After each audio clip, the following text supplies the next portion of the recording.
Hello and welcome back to my channel. Today we're going to be covering the if statement alongside the else statement and then go straight into if else.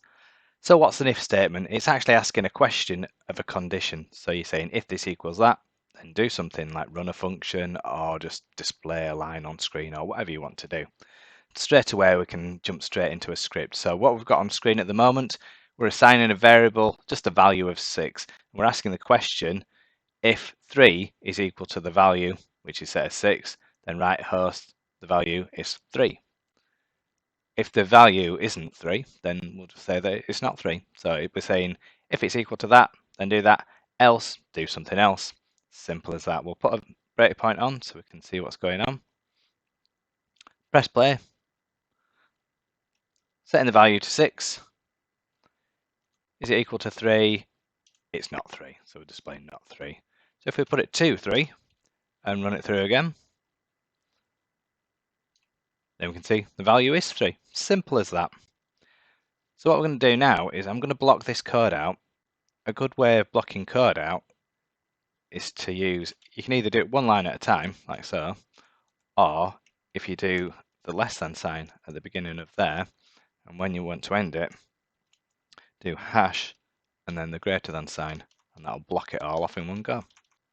You can not only block your coding out, but you can also put lots and lots of comments in there without having to put a hash at the beginning of each line. So you can just write a whole text of what a function does so you can explain to people what's going on. So we'll jump straight into the next one, which in true fashion again, is one I made earlier. So we'll unhighlight the code here.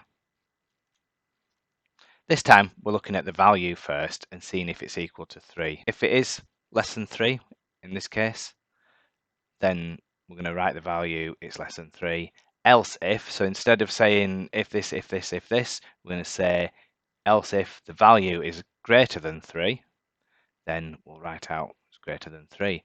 Else if it's equal to 3, then we'll write out 3. So let's put a breakpoint on there and press play. So F10 in through it, so we can step through. Value is equal to 3, so we should get that written on screen. Value equals 3. So it's always going to equal that. So if I take the breakpoint off,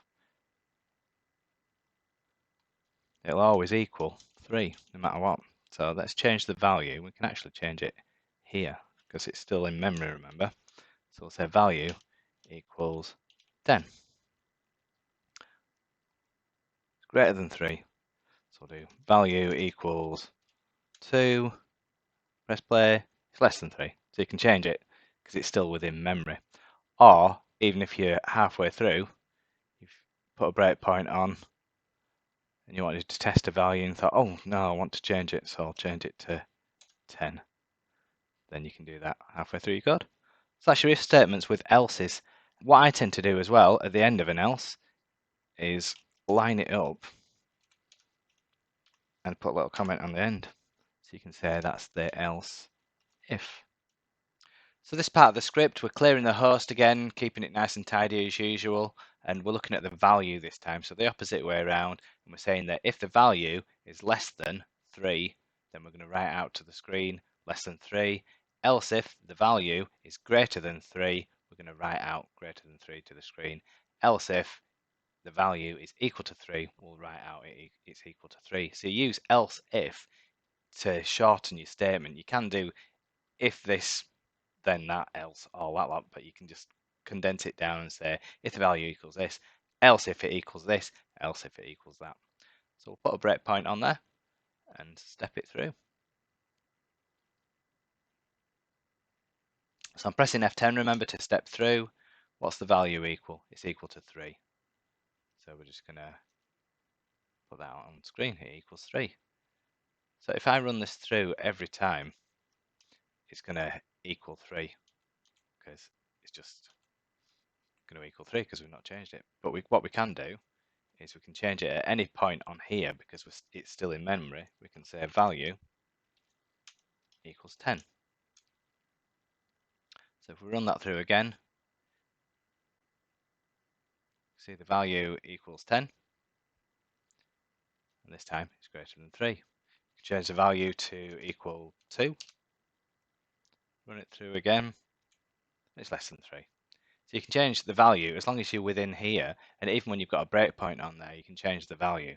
But remember, when you're running it from the script and you call in the script by its name, in this case, if.ps1, you're not going to be able to change the value without getting some input in there to change it. So they're very simple if statements. What I would tend to do as good practice is line your curly brackets up with each other and then just put a little comment on the end saying else if. The reason for that is if you've got a lot of code, like that, then you can see exactly where they line up to. And if you've got multiple curly brackets within it, you can see which one lines up with which one. So it's just a good tip. There you go. So that's your else if done. It's that time again for a website of the video. So today's website is alternative2.net. This is a way of finding free software for the paid ones as an alternative. So we're going to type in Visio. We want Microsoft Visio because it's a handy thing to have for all your charting needs.